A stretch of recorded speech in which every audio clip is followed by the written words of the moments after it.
Hi there, greetings everybody. I want to welcome you all here to the Prog Monster. My name is Murph and I'm the host of this show. So, we're going to be starting a new series.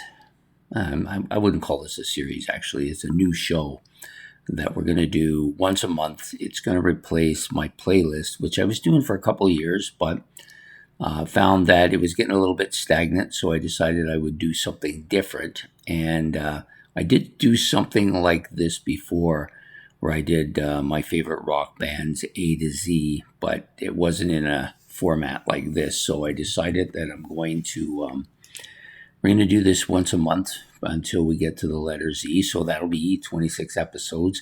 I may combine a couple of episodes as we get later, some of the more obscure letters like X and Z and stuff like that. If I feel like we might be able to do 2 or 3 letters at a time, which will probably shorten up the length of time that we do these episodes. But I'm thinking it'll be somewhere between a year and a half and 2 years to do all of the episodes. So I think it'll be a decent enough show. There's lots of stuff, especially today's episodes, which will be on the letter A, to cover. Before we get started, I just wanted to put out a sound out there to Jack Burial from the CD Cave. I know he's not been well for the last little while. His wife went on his channel, I believe it was today actually, and was talking about him being in intensive care in the hospital, the UIC, and that he is, they believe, gotten out of that. But if you aren't familiar with him, you can go watch his channel over at the CD Cave. He's got a fairly extensive collection. I do like some of the stuff that he likes quite a bit. But his wife did an episode this morning saying that he wasn't well. And so I wanted to put a shout out to people so that they can give him some support and keep him in their thoughts and prayers. We would like to see him back out there doing his stuff. He's a channel that I regularly watch when I'm not overly busy, which seems to be a lot lately with this channel and my baseball and a few other things going on. I haven't been watching nearly as much content as I used to watch, but his was one of the channels I went to a lot. So if you can just keep him in your thoughts and prayers, that would be great. Okay, having said that, now we're going to get on with the episode. So this is my first episode of this series. So this series will be called Rock Bands and Artists. So we're going to do the letter A today. So the first 4 were pretty much automatic for me. And then there was a bunch of ones that I kind of considered. Really, it was down to about 3 for the 5th spot. And I decided on the artist for the 5th spot because of my length of time listening to him and the number of albums that I've got from him that I like. He just had more, I guess, depth to him than the other artists had. Not that I didn't like those other artists, but for a couple of them, they only had the one album, so he had many more, and it just felt that he was more deserving, so he's going to be in here. So we're going to start with the first artist, of course. This is not going to be a surprise. I mean, it's not really a ranking, but just in my favorite popularity type thing.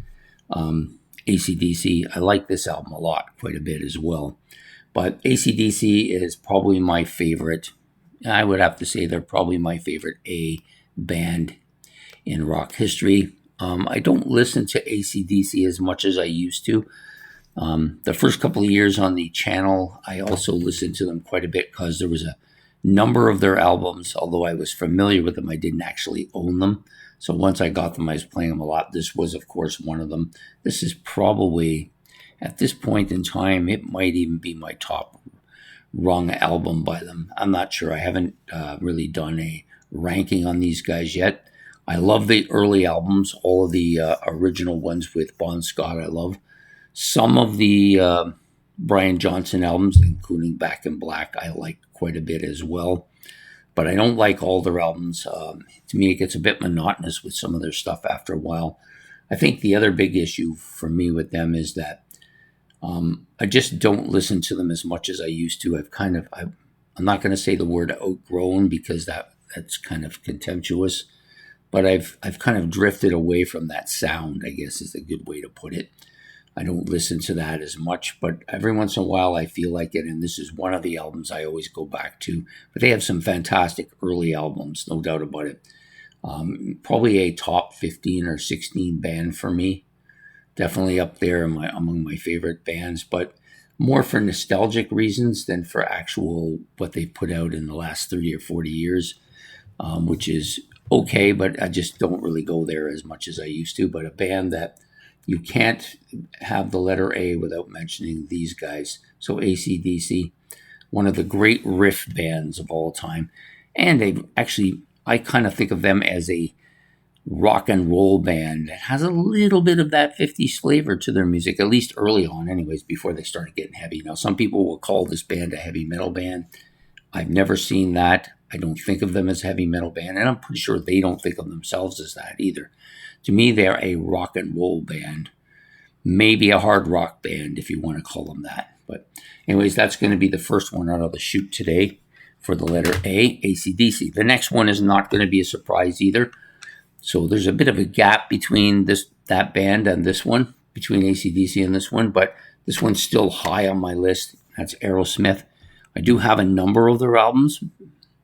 I actually might have as many as of their albums as I do of the AC/DC album. This is another rock and roll band to me, but much heavier. Hard rock, I wouldn't call them the same as AC/DC, which is just a pure on rock and roll band, one of the few that still does that. This band has some of that element, but they also have some hard rock. I wouldn't call them a heavy metal band, though. I know some people will. They just don't have that heavy metal feel at all. They're, to me, a hard rock band from the early 70s. Most of the stuff I like by them is also from the 70s. There is some stuff in the 80s I don't mind as well. Not as much going forward as they became more of a pop ballad band later on in their career and didn't do nearly as much writing of their own material as they once did. And I quite like their kind of tongue-in-cheek, kind of raunchy sound. Also got that kind of attitude. They're an attitude band for sure. Steven Tyler's voice, while screechy, really does suit this band. I can't even imagine somebody else singing for these guys. I know they had that little period of time not so long ago, maybe a half dozen years ago, where there was this kind of, we're kicking Steven Tyler out and we're going to replace her with Sass Jordan. Yeah, that was just, to me, a prop. They were just trying to prop them up a little, get a little bit of stuff going here. But I chose this as their debut album. Not the best of covers, but still pretty strong. And you can see they're all really young here. There's some good stuff on this album, as there is with quite a few of their albums going forward. But a really strong rock and roll, hard rock band for me, and they're going to be easily here, number 2. I guess if we're going to count down, we're going to go to this band next, Atomic Rooster. So this is a bit of a drop from Aerosmith. It's not really that close. Between this and the next band, it could have went either way. I think the reason I chose this band slightly over the next band was because I've been listening to these guys more in the last 4 years than the other band. I also have more of their albums. I think I have their first 5. Some of them I like quite a bit. This one's probably my favorite. I have not done a ranking of it yet, but at the moment I would say it's probably my favorite, but that could change as well. This has some really good stuff on it. And this particular version, I have it twice. I have it in part of the box set as well, but I really kind of like this jewel case version of it. It's really good. I like the overall sound of this band on this album. The vocalist, I think, is the dominant one part of this album. The reason I like it so much, he's just absolutely perfect for this band. An album that I don't know that he stayed on. I don't think he did, which is unfortunate because he just has that fantastic sound to his voice. There's a few extra bonus tracks on this particular album, as there is on most of their albums. There are I have of the other albums that I own. They're kind of hit and miss. Some of them I like more than others. A couple of them I'm not really all that crazy about, but overall, really strong band. I would call this a progressive rock band. but definitely have that bluesy hard rock elements to their music as well. Maybe even a little bit of, yeah, I was going to say psychedelia, but I wouldn't go that far. Maybe a little bit more on the kind of folky side than that. But a really strong band. If you if you like that kind of proggy keyboard kind of almost spacey feel at times, you're going to like this band a lot. I wouldn't call this a space rock band though, so don't get me confused there. It's basically a prog band with some kind of bluesy influences to it. But anyways, they're going to be the third one. The one that almost beat them, and probably before this channel, it wouldn't have been even a close contest. This band would have been in that third spot, maybe even battled it out with Aerosmith for that number 2 spot, and that's April Wine. Problem with April Wine for me is that I find it difficult to find their albums. I don't want to spend $25 for albums that I'm too familiar with, but if I could get them at a reasonable price, I would probably take pretty much their whole discography. They've got most of their albums, in fact, almost all their albums have something on them that's really good. This one is not one of their better albums. But I do like the cover. It's kind of a decent cover. This is a bit of a later album for them too, I think. It doesn't say when it was released here. I don't see it anywhere. Oh, 82. So this is like you've gotten into the 80s. And for this band, once they got into the 80s, sorry, I was looking for my water, but apparently I left it out in the kitchen. So we'll just have to muddle through. I hope my voice doesn't crack too much. Yeah. Once they got into the 80s, it kind of turned away from them a bit. But strong. Most of their albums have some really good, strong, hard rocking stuff. Really smooth. Of course, Goodwin. Miles Goodwin, sorry, I forgot what his first name was there for a second. One of the better vocalists to me in Canadian history. I always found his voice very smooth band with a lot of guitar elements to their music.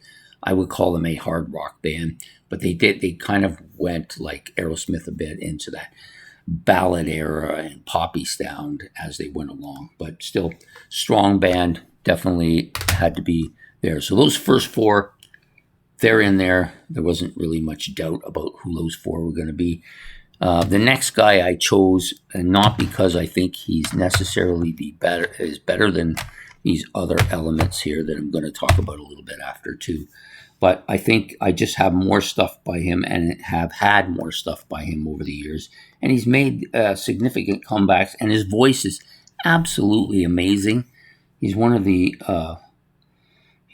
for a guy in his age bracket, he still has that same sound. You could listen to any album from back in the early 70s when he was performing, and he would still be sounding the same. So this is, of course, Jon Anderson. This particular album, The Band of Geeks, is one of the more recent ones. I do like this. A lot of people say this is a return to Yes, but I don't see it. I hear really good instrumentation here. These guys are not taking a back seat anywhere here, but I don't really hear. To me, it's a bunch of people doing kind of Jon Anderson's wishes, and there are some really good songs on here. In fact, this is a front end loaded kind of an album, and just really good front end stuff. The back end and stuff sounds a little bit more like what you would have got from him maybe 30 or 35 years ago, but still strong. Of course, the album cover sucks. It's not good at all. I could have done a lot more with it than that, but I'm hoping they'll do some more stuff. I think it's really good. It did initially very well with me. It didn't hold on to its. It didn't hold my attention for as long as I hoped it would. But he has some really good albums in his discography. I own Elias of Sun Hillow, and I did originally have the seventh song. The seventh. I can't think of the name of the album. It's out of my mind. And of course, the one with Olympia on it, Animation, which I like quite a bit. So those first 3 albums of his are what pushed him into this spot, I think, because they're really good, all three of them. So anyways, John Anderson's going to be number five, and those are the five A's that I chose. AC/DC, Aerosmith, Atomic Rooster, April Wine, and John Anderson. Now, some of the other people that I considered, well, the two that I actually considered as possible number fives were Anderson, Bruford, Wakeman, and Howe. This is a really strong Yes album, really. That's what it is. They only did the one album, which I think is unfortunate. They could have easily done two or three, and I would have been real excited to buy them. This one's really good. Very underrated album. Easily fits into the Yes discography, if you're asking me, despite the fact that there's no Chris Squire on it, which is the reason why they don't call it a Yes album. The other one that could have gotten in here, would have made a top five, is Amorphous Androgynous, even though it has Peter Hamill on vocals. I know you're finding that hard to believe that I like that. But this is a really solid kind of space rock album. Definitely I wish they would do more. Like, this was released back in, it was a couple of years ago. I'm just looking to see if it has the date anywhere on it. It doesn't, but I believe I got this in the second year, so probably like 3 years ago, maybe. I wish they would do more of this. This would be great. But it's like the Anderson, Bruford, Wakeman, Howe. It's a one and done type of thing. They may come back, and I don't think Anderson, Bruford, Wakeman, Howe will. But if they could just have done one more album or two more albums each, they could have easily made that list as well. The other couple of bands that are notable, Asia. This was a good album when I got it. I don't listen to it as much. I've never listened to any of their other stuff, but definitely worth mentioning. ABBA. ABBA is not really to me, a full-on rock band, but a lot of really good songs. This is an album that I listened to quite a bit when I lived with my daughter when she was younger. She liked this album a lot. There are a number of tracks by them. Take a Chance on Me, Mamma Mia, SOS, Waterloo. But those are the big, and Take a Chance. I already said that one. Knowing Me, Knowing You. Those are the songs that I liked a lot. They're a good, solid band, but I don't know that I would follow them or buy them. I'm quite happy with I have a couple of greatest hits by them that I like. They're a band I pull off the shelf once in a while, but I don't listen to them that much. And then the other one is, of course, John and Vangelis. This is the one that I have. I know they have 4. I'd like to get them all. This one's really good. Again, another band that I just don't have enough experience with anything other than the one album. And I just think John Anderson, maybe his albums aren't as good as the one-offs that I have from these 3 bands, but definitely overall, I think he's better. So that's why I chose him. So those are my choices for today, for this first episode of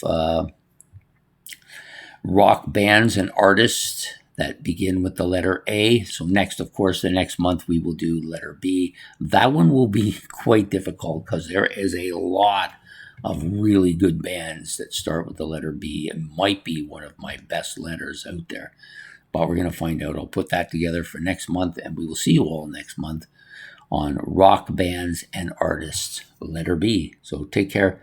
Have yourself a good evening. Don't forget to hit the like and subscribe. Don't forget to make your comments. If you want to put your own list of bands that you think deserve mention here under the letter A, there's plenty more out there to talk about. So take care. Have yourself a good one, and goodbye here from the Prog Monster.